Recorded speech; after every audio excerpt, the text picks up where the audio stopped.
తెలుసు, కథ అని తెలుసు, కథలన్నీ కంచికే చేరునని తెలుసు.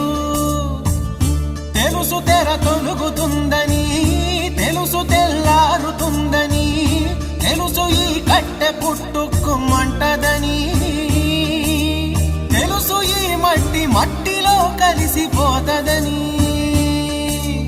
ఇన్ని తెలిసి ఇరకాటంలో పడిపోతావు ఎందుకని? మాయా